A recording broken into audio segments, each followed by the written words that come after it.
What If It's Cool is proudly brought to you by Respo Clothing.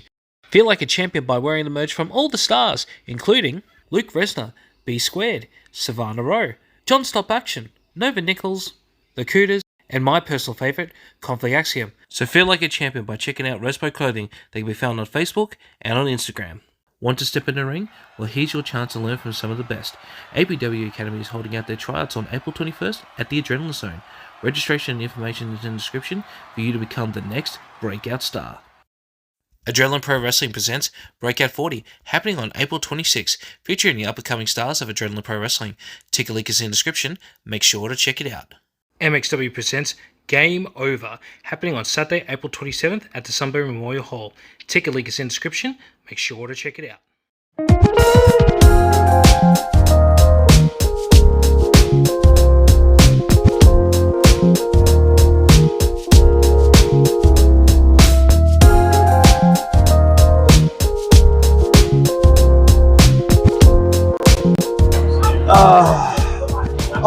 Hello and welcome to What If It's Cool, the show where I talk about anything and everything that's cool in the world today.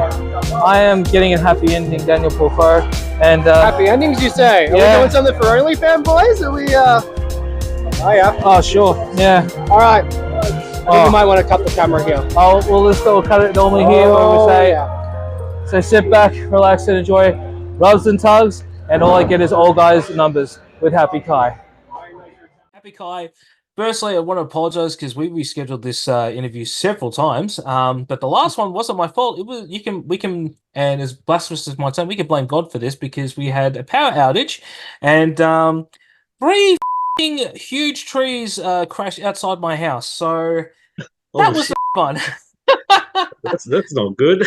Nah, I'm really glad I was safe and because the biggest tree that fell. Usually there's a whole bunch of kids that are playing out there, and thank God it was just before school ends, so no one was there. So thank God that nothing happened there. Well, Abby, how you doing? Firstly, Yeah, I'm doing great, man. I'm happy to be here. Very honored, and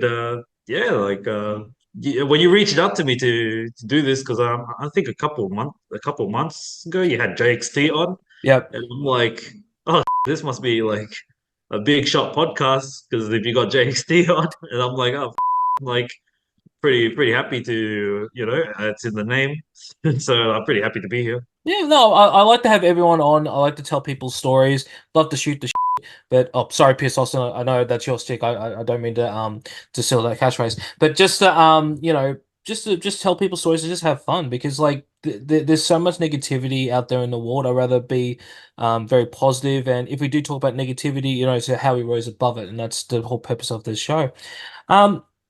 We have been talking off camera a lot, and you have proposed me a challenge to guess what your Nash is, and Now, originally, I was always like when I first saw you, before I even saw your name or anything, I was going to say Philo, but obviously I'm wrong on that one. I'm guessing. Yep, I get that so many times, man. Like I walk out and then like I'll go to like a couple years ago I went to a Filipino fiesta for it's a long story, but anyways, So, I'm guessing something in your I went there because I used to help Carlo Cannon with some of his stuff. Yeah. And like he usually showcases some wrestling stuff at the Filipino Fiesta, and every time I go there, people trying to talk to Carlo look to me, and I'm like, I have no idea what you guys are saying. What the hell? Where's this fiesta? How come I've never heard this? I'm assuming this is in Melbourne, yeah? Yep. Carlo, come on, man. We're the same blood. Come on, you got to invite me to these sort of things. I got to go. So if I was to guess, and I mean no disrespect when I say this, and because I'm Asian, I can say this. Yeah, hang on. Are we in the same breed? Are we jungle Asians? No, I don't think so. Oh. I don't think I was going to say Cambo, but okay. Oh, you're close. You're close. I might. Okay. Nah, I got reveal it. Yeah, I'm Vietnamese, bro. Oh, you're so close, man. Just go next door, bro. Oh God, I should have got it too. No, but I get that so many times. I get either Hang on, Filipino. but we are in that we're in that in Yeah, that in that in that in that family. So like, yeah, I yeah, I know when I know people use that term as derogatory, but I always thought it was kind of cool, like being called that. I was like thinking, yeah, we're a little more harder, a little more feistier, yeah, yeah. Yeah. But I always seen Filipino as more like the what do you call, like more of the gangster side of Asia. That's how I always seen it. Because I've been to like a bunch of Filipino parties, and man, like things that go on with like that I've seen, I'm like, ah man, like it's like night and day compared to like Vietnamese parties. Like obviously we have the same core component where we got karaoke, we've got food and all that stuff, but I think Filipino is a bit more hardcore. oh yeah, we are. Especially when we play the tequila game. That's Oh always. yeah, yeah, no, Have you ever done that before? With it, nah, man. where you drink tequila and you have to eat chili. Nah, man, but I've had like I have been off alcohol for like 6 to 8 months now, Mm. and a couple of nights ago we had the Mayhem showcase, and I was like, yeah, like we're wrestling, I've done my stuff, and I'm like, oh fine, I'll just have a drink. So I had like 2 cans of -196, and I could not walk straight, bro. I was just like, like I was trying to like grab onto anything to keep me stable, but like I'm a lightweight now, man. I used to drink so much, and then I detoxed myself for not drinking, and now I'm like, oh well, No, I've been off alcohol for over 10 years now, and I guarantee I probably even if it was just like maybe a sip of vodka, I'm done. I'm done. I think my threshold now is just pretty bad because it's like not to go too much detail, but I don't ever remember getting being hungover the next day. Um, but yeah, that's just a little insight to my life. Now, Happy, firstly, talk me through how did you actually find wrestling and discover it? so it'd probably be the year would be 2018. That's when I kind of like stepped my foot into it. So once I finished high school and all that stuff, I got myself into filmmaking and just that media aspect. And we joined a thing in RMIT. There was a wrestling news outlet thing. It was called One Fall. Mm, And I was doing a few things with them. Like I was doing camera work. I was doing like small producing roles here and there.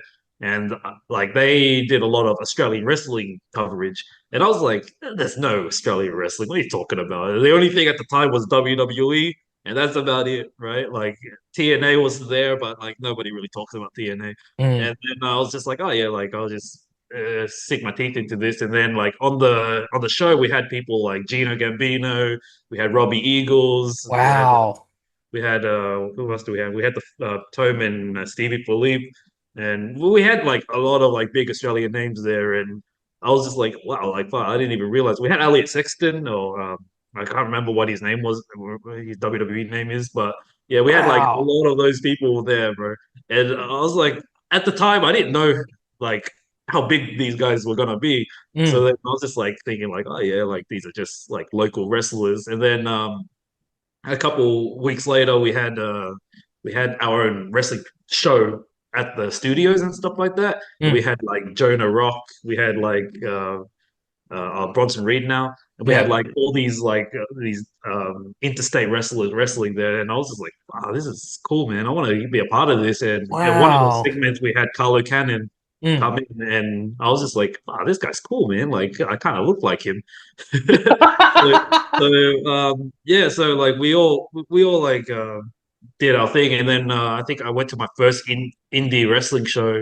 It was BCW 11, and that was Mhm. when like the Lucha Underground guys came down. So we had PJ Black, and that's the only guy I remember there because I'm a big PJ Black fan. So I was just like, oh yeah, I'll come see what this show's all about. And then that was the first time I saw JXT, Dowie James. I saw like Carla Cannon sketch.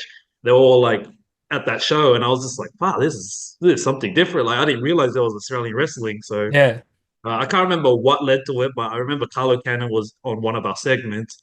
And then I just hit him up. I was like, "Hey man, like I want to be part of this thing, right?" And then he turns out he has a wrestling school, Vicious Pursuit, and I was like, "Oh yeah, cool. I'll join that." And then like we had a deal where because I was very hands on with the filmmaking stuff, so I was just like, "How about I would do a trade off thing where I'll do this filmmaking stuff for you. I'll like film all XYZ for you. In return, he'll teach me how to wrestle. So I was like, that's a pretty cool deal. So I took it, and the the first day of me training, like the tryout thing, oh bro, it was the worst like cardio, skirt circuit, like see whole like thing. It was bro. Like he got us to do like run around a block, which was not bad, but then like he got us to do all these circuits, and like I knew it was gonna be hard, but like because I did like MMA and Taekwondo and stuff like that, so Yeah. I was aware of what I was getting myself into. But far, man, like wrestling is a whole different beast, man, because it's just constant cardio, constant circuits, and I'm just like, man, like. But then I think like it's important to do stuff like that, especially wrestling, because like Yeah. I understand like there's two things I just from wrestling different wrestling schools is like yeah, it's good to have these like intense cardio, intense training, and all that stuff. But then, like, what do you learn if you're constantly getting beat up and you're like constantly in pain and like you can't even go to work the next day because like you're so sore, and then like you can't go to work, you can't get money, you can't go to the next wrestling class. So like that's why I'm like, anyways. So like with Carlo's thing, like I couldn't get into the ring until I did like 800 squats. So like there was Oh my I God.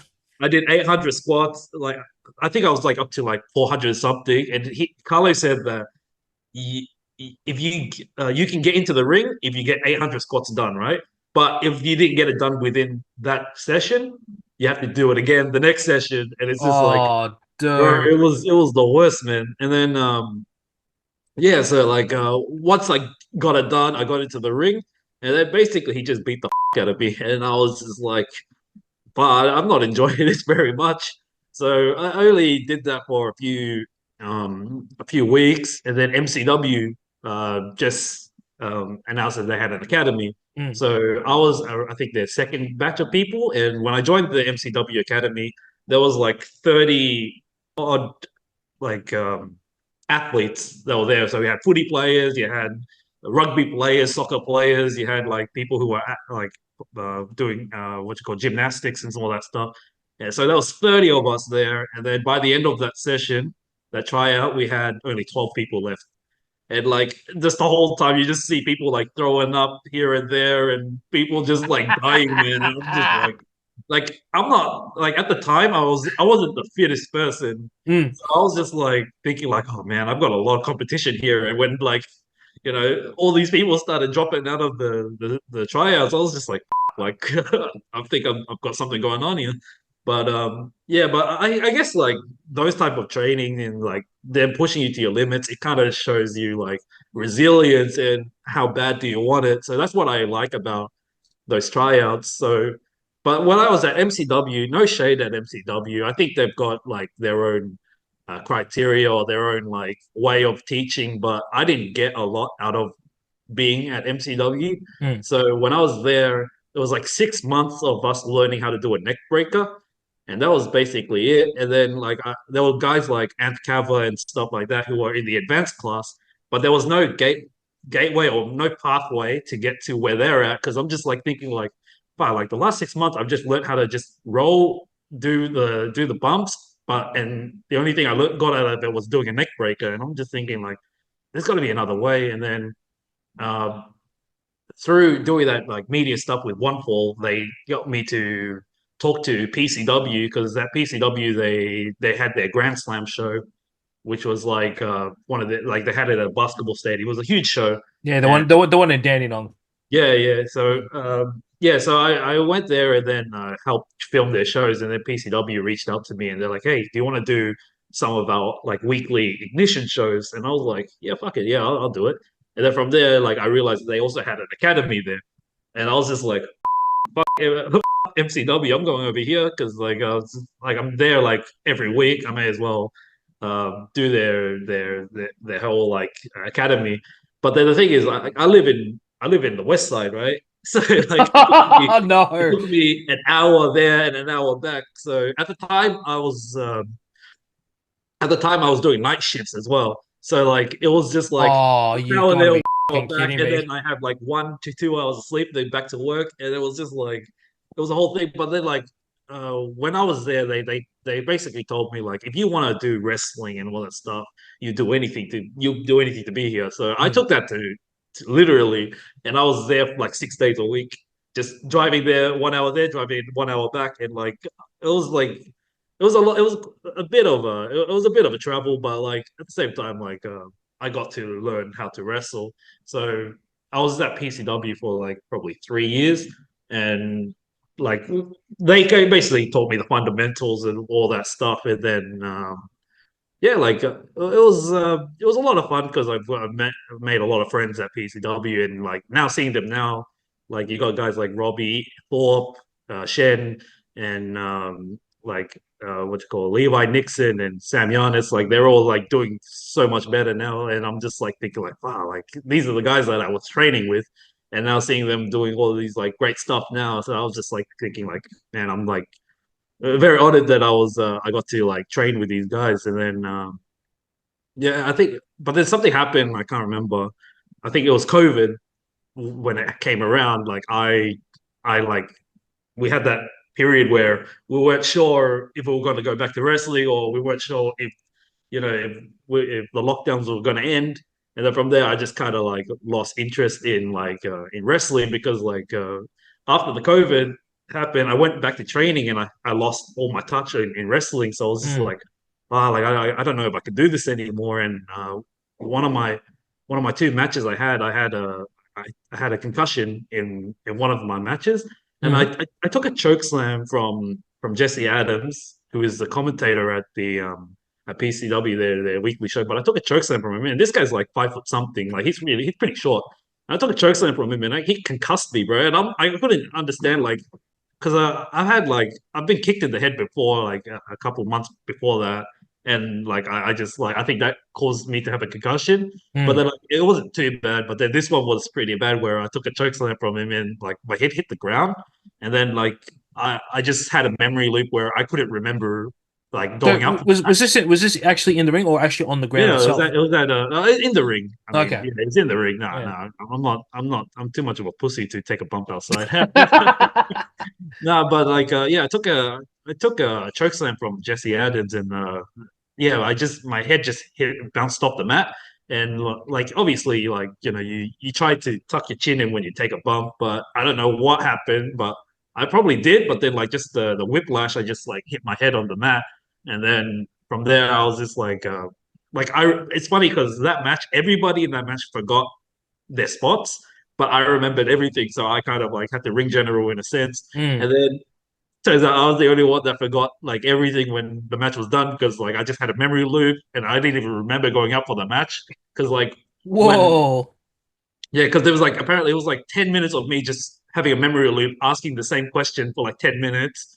And then like once I got out of that memory loop, I was just like, did I go up on my match? Like I was just like stressing out for a sec because I was just like, wait, did I forget? Did I just sit here staring at the ground for like 10 minutes? Like I forgot to go up on my match. And then I was about to leave for like the entrance. Yeah. Like people like, hey, like you just had your match. And I was like, oh, like I don't know what's going on, So I was, yeah, so I mean, I don't mean to laugh about the it's just as someone who has been concussed as well, I know what you're going through. oh, bro, like it's the worst, It's just like the 10-minute loops and everything, and you have to walk out.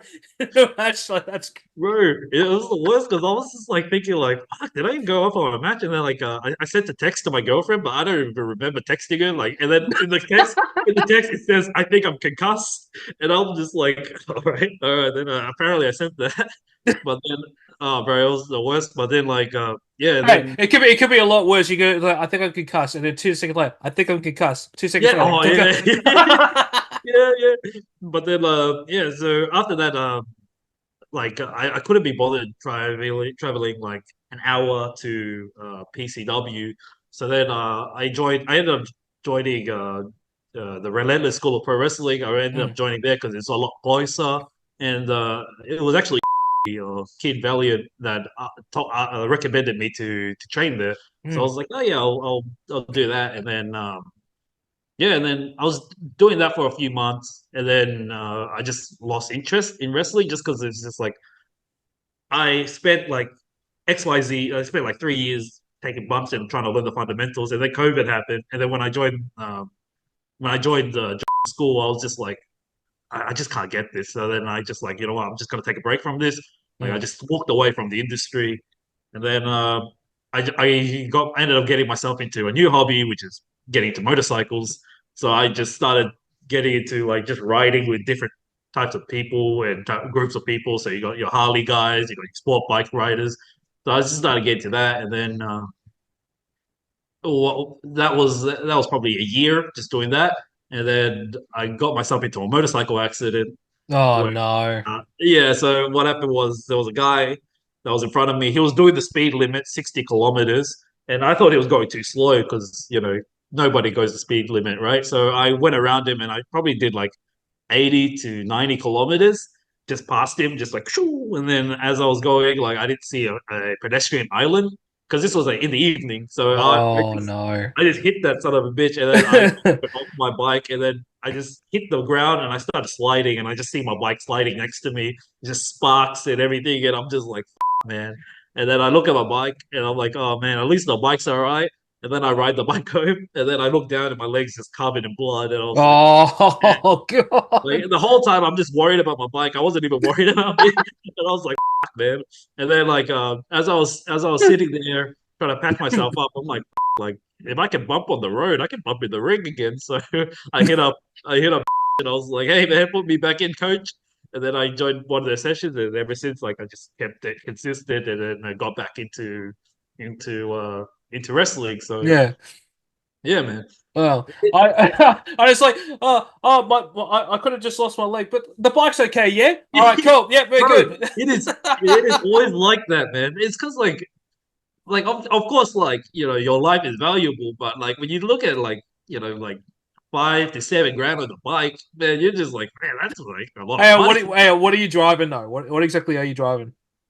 So at the time, I had a Suzuki Boulevard, and then I sold that, and then I ended up getting myself a Harley Davidson Fat Boy. So the same bike Ah, as Arnold Schwarzenegger in the Terminator 2, yep.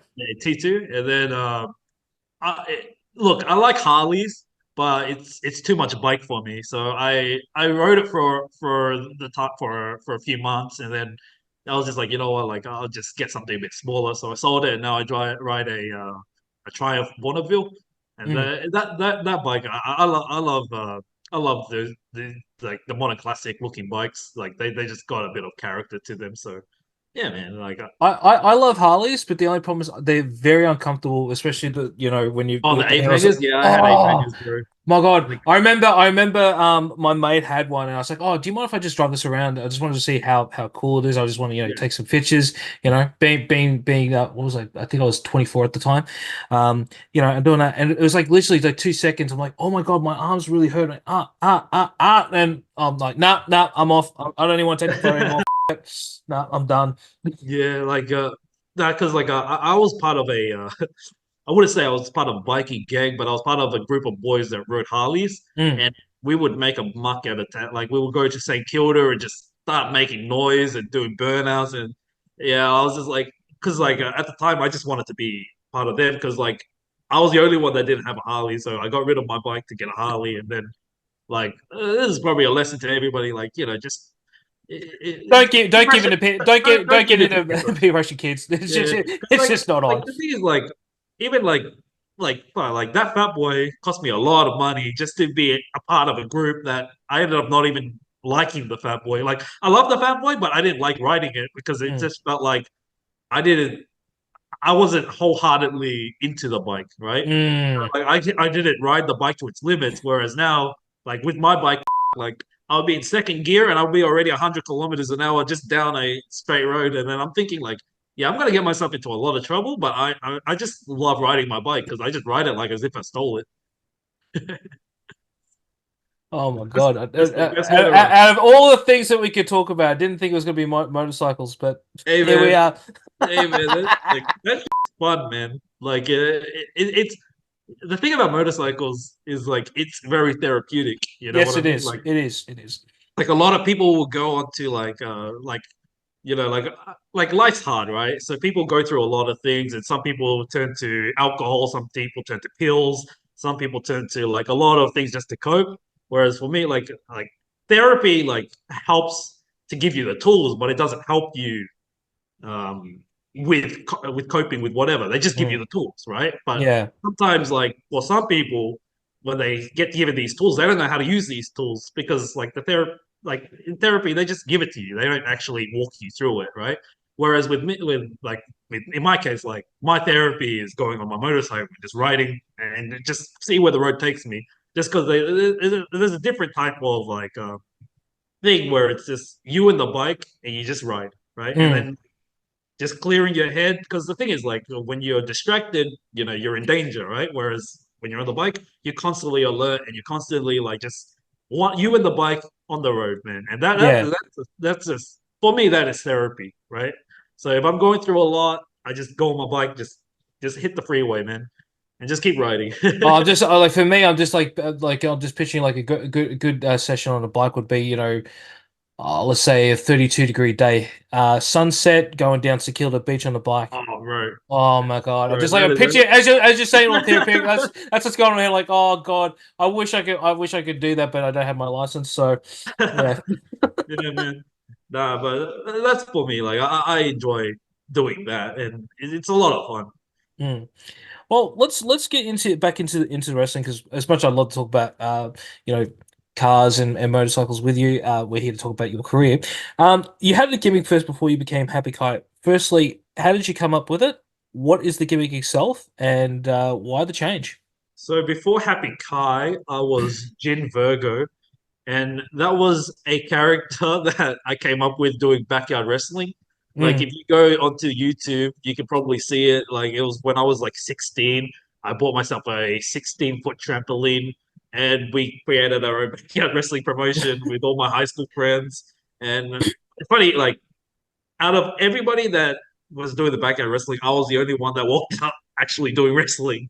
Where that was a lot of fun. But like, yeah, if you go into YouTube and like search in like local backyard wrestling, you'll see a pre wrestler Happy Kai Jin Burger For there. the, So for the, for those listening or playing at home, the link will be in the description of that one. I'll try to find as much as I can because yeah, I think that's going to be funny. I think that might be a good thing you for know us to watch on Reaction when Wrestling Wednesdays. yeah, I mean when I watched it a couple years ago, I thought it was the cringiest shit ever. Yeah, But like now looking back, I'm like, yeah, it's cringe, but it's funny, because it's just like what did we know back then? We only knew what we saw on TV and we just copied it. yeah. Anyway, so like Jin Virgo came from that where I was just like, oh, I want to bring Jin Virgo from the backyard scene to the actual wrestling scene. So I was just like, yeah, fuck it, we'll do that. And then I didn't know what character I wanted Jin Virgo to be. So I was just like, oh, fuck it, we'll just go with like CM Punk's straight edge society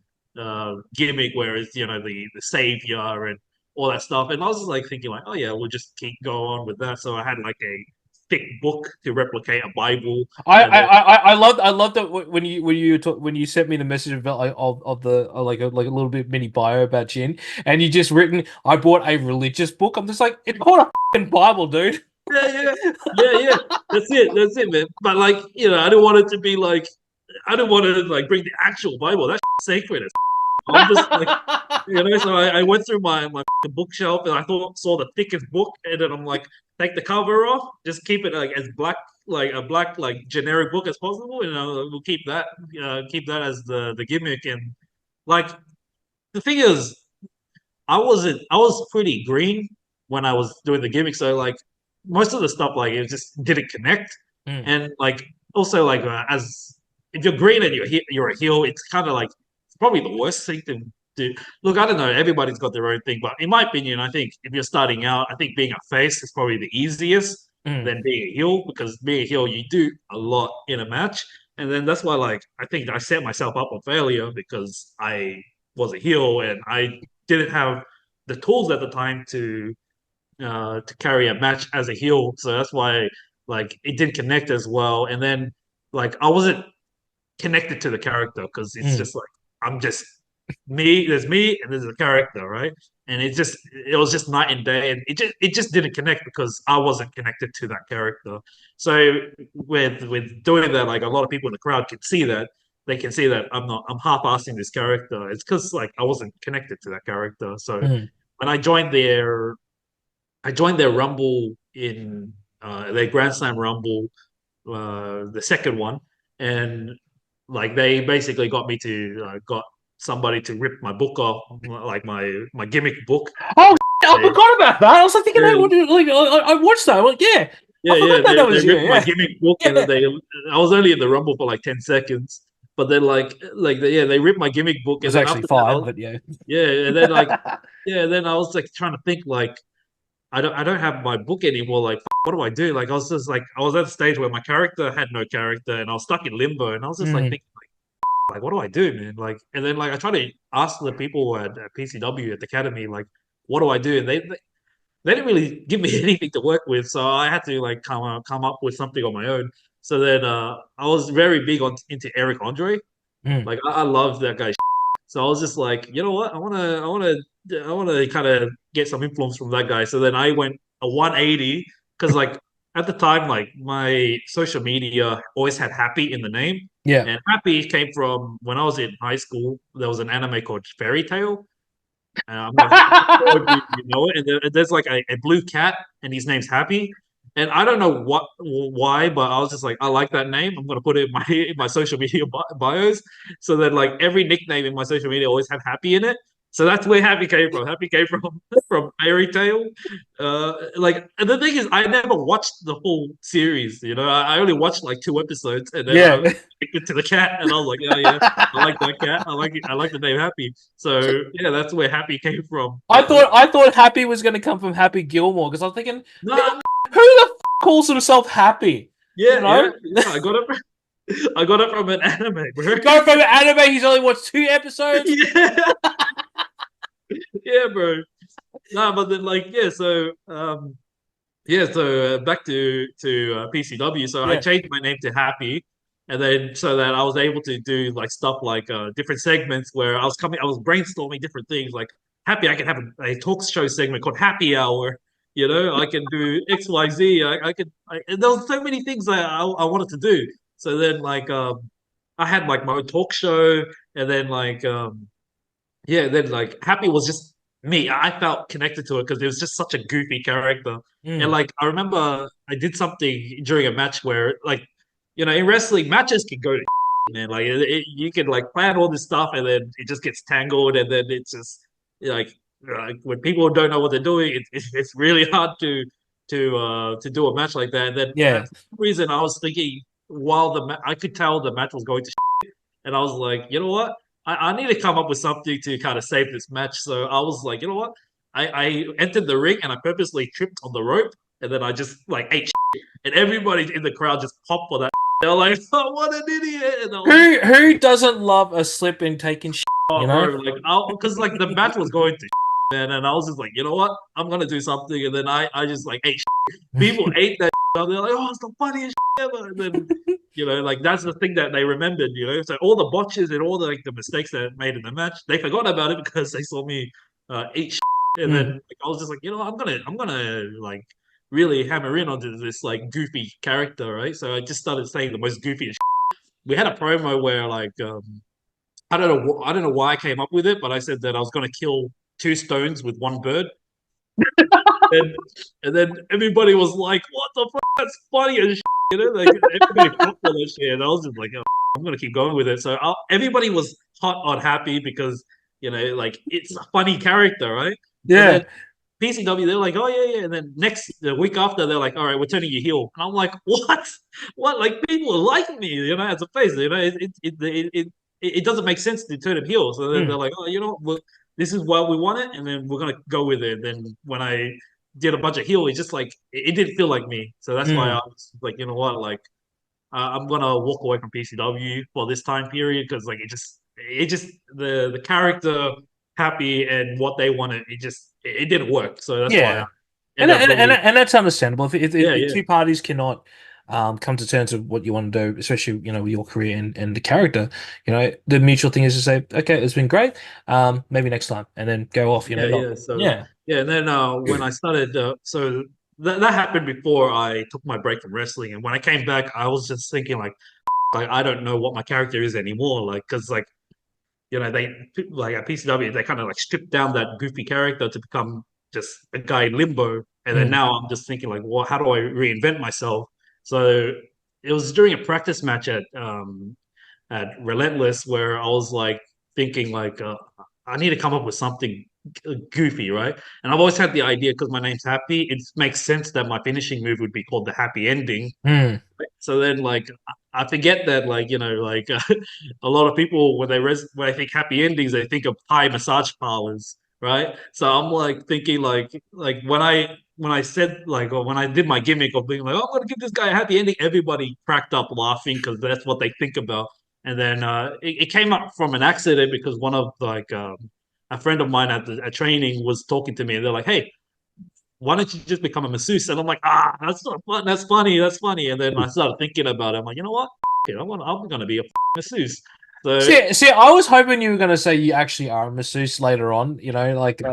I thought that would be like complete full circle. But damn, because like the original plan I wanted to do for this episode was like you giving me a massage and we just talking. But like, I don't know if he's actually a masseuse. I'll have him on the show first and then maybe do it on the next episode. hey man, I know a few Robert Tugs here and there. So if you want a massage, I can give you for free, man. We'll talk after the show. Hey, just don't get too excited, yeah. Oh, but like, so this gimmick though, like, did you did you want it to be that flamboyant? Because like I remember the very first promo I saw.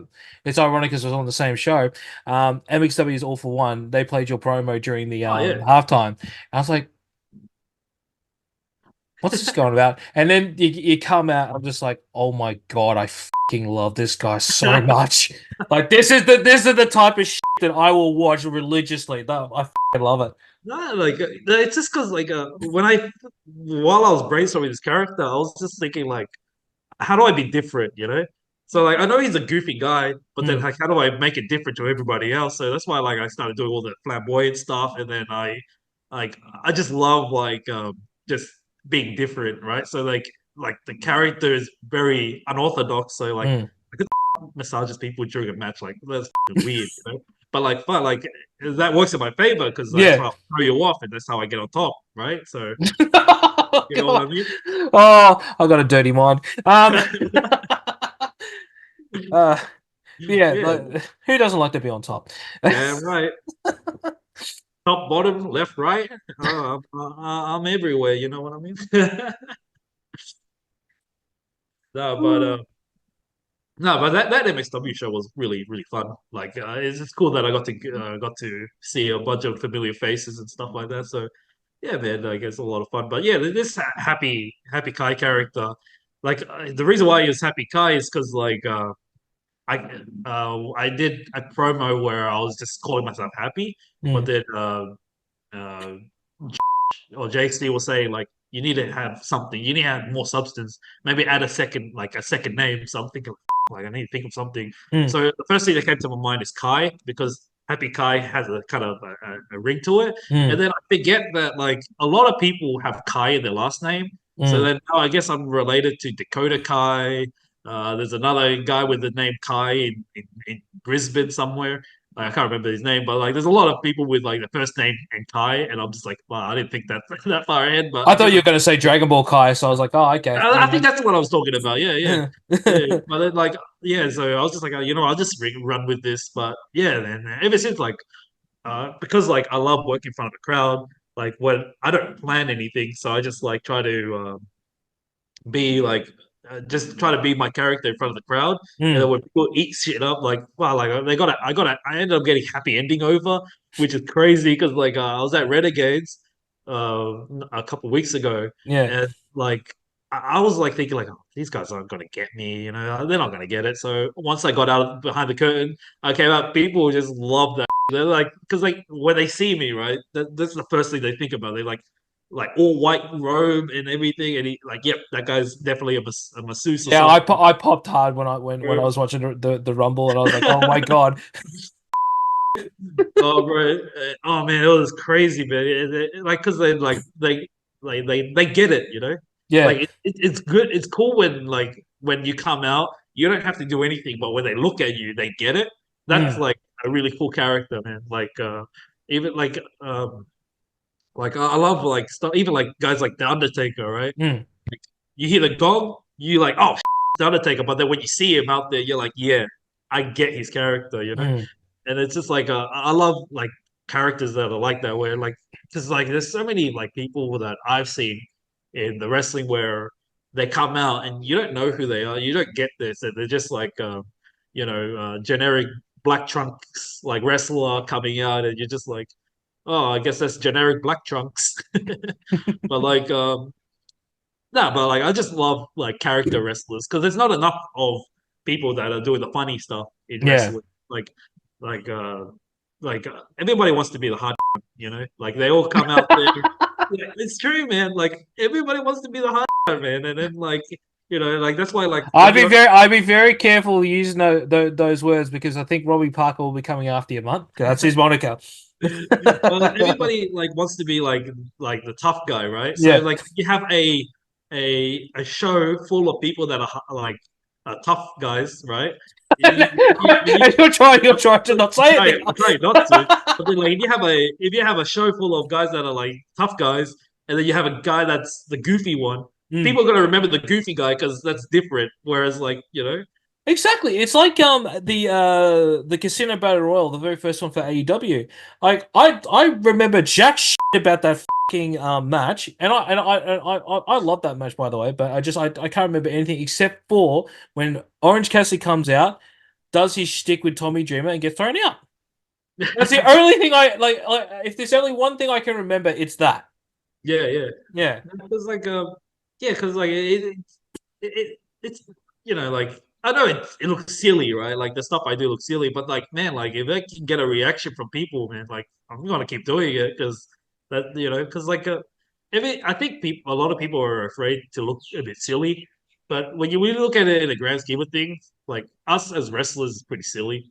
Like we just we just like we just it's all a work, so we're all like like essentially fake fighting, Mm. and it's just like that's pretty silly in its own right, and it's just like like but then like you look past everything we do silly, and it's just like we just have to work around it and get people to just get it, so that's what I think, but No, like I don't like using that word, but like when people say it's fake and all that stuff, I'm just like, you know what? You watch movies, yeah? yeah, You watch TV shows and you believe that shit. So why are you knocking on the sport that's pretty much a live action movie or a TV show? yeah, exactly, You know what I mean? yeah, Um, man. like it's like there was I'm not gonna say who the person was, but there was a American political advisor, and he said everyone's in on the joke.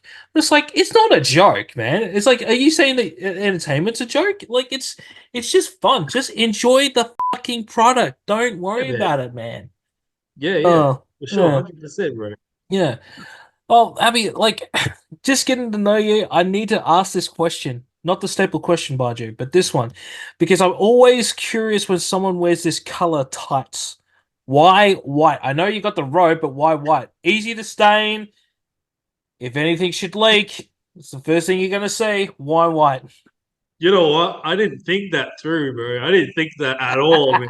Because I was thinking, because I remember the look that I was going for was Alberto Del Rio's like I think 2013 run where he just Yeah. had the white tights with the gold writing. I was like, yeah, I like that. I want to go with it. So I went like I put all my eggs in that basket, and then I think I didn't realize it was a bad idea. Is when I had I did Sid Parker's podcast Mhm. with Erica, and he at the end of the podcast you have a match with Sid Parker, and Yes. I'm like, oh yeah, that's easy. And then the guy wears face paint, yeah, like green face paint, and I'm just like wrestling, I'm doing my thing, and then towards the end of the match, I look down, it's just green smears all over my trunks, and I'm like, fuck, I didn't think this through, man. And then but like I like because it's the white. Like what I like about the white is like it's like purity, right? That's what I was going for, right? It's Yes. purity and sense of enlightenment. That was the idea I was going for, but I didn't think that like it was gonna extend that that easy. And then during the Renegades Rumble, um, Lockie Hendricks got busted open from Gino Gambino, and his Mm. blood there was a pool of blood in the ring. So then I was when I took a German suplex and then I got taken out, I looked down and just blood all over my robe, and I'm like, this is a bad idea. But man, I'm gonna die on this hill, so I guess I'm gonna go along with it. It's just because every time I see someone wear white, I always remember this lives rent free in my head too. I'm not sure if you've ever heard of him, Alberto Bravo. Used to be in PCW. He had this beautiful attire. So I think from memory it was the Italian flag, and the white was right in the middle. He was in a match with I think. Yeah, I'm pretty sure it was Tommy Hellfire. And one of them got busted open, and literally, there was a stain, and it just was right where you don't want to have it. And me and probably pretty much the front row were cacking ourselves. Not going to say because I know there's children that listen to this. Ask your parents why we find that funny. But we come to the simple question here on what if it's cool. What is something that you find cool that nobody else does? Well, I think vintage motorcycles are cool. Like the modern classic motorcycles. I think that's cool because if you look at it from like the motorcycle community, Hmm. that type of motorcycle is kind of a very niche thing to get into because it's very like it's a very aesthetics bike, but it's not a comfortable bike. That's Hmm. why a lot of people don't like those type of bikes. But for me, man, like I love the look of like just the old classic bike, but I don't want to get a vintage bike because it's too old, right? So that's why Hmm. you get the best of both worlds, where you get a modern classic where you get the look of the 60s, but you get the feel of the modern day. Whereas Yeah. you get like, stuff like ABS, you get all the safety features and all that stuff. And you don't have to worry about trying to go through the struggles of the people in the 60s where they have to constantly like pull the Re choke, have to like kick the kickstart. Like I readjust, do think, like it's they're very uncomfortable bikes, guys. They really are. yeah. But then like I really do like that aesthetic because it's like if you love your bike and if you understand your bike, you know how to ride it kind of thing. Mm. And that's what I like about the 60s.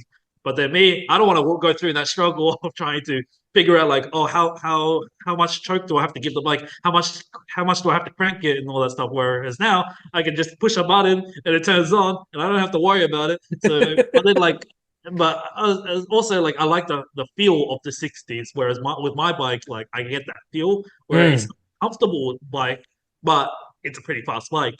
So like I'm able to like go places and like with the motorcycle community, it's very similar to the wrestling community, where it's like very like they have their own people kind of thing, and then they prefer it like that.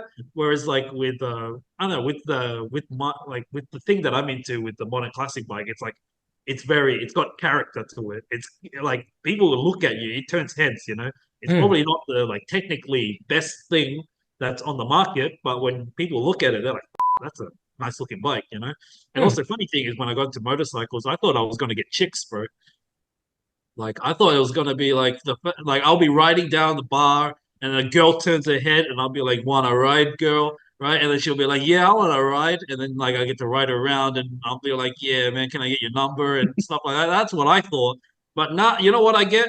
I get old dudes coming up to me, be like, I used to ride back in the day, and I'm like, yeah, that's cool, man. And it's like, yeah, I had the same bike, and then they'll go on to like a 20-minute like talk. And then the thing is, like, I don't like backing out of conversations. Mm. So I just like to just like, oh yeah, cool, man.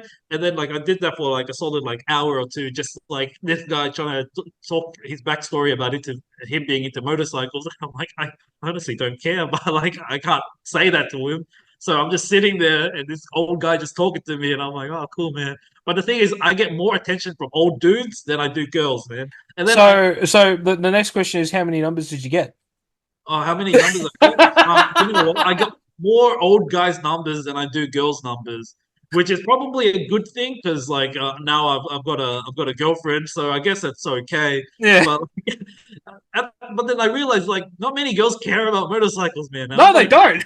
that's bullshit, man. Like this whole idea, like I thought like I was gonna get chicks, but no, instead I got like dudes, old dudes that like you know, and I'm like, oh man. Hey, at least your girlfriend doesn't have to worry about you messing around with having a bike, you know, because Oh yeah, because it's naturally known that old dudes are going to come out, you know, looking at you and talking to you, not girls.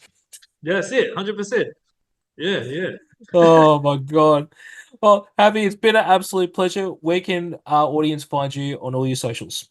I am at Happy Kai Pro on Instagram, and I think I've got TikTok, but I'm not sure how to use it. So I guess you Actually, can. let me just double check that because you're not the first one to say I've got TikTok, I don't know use it, and I don't know the username.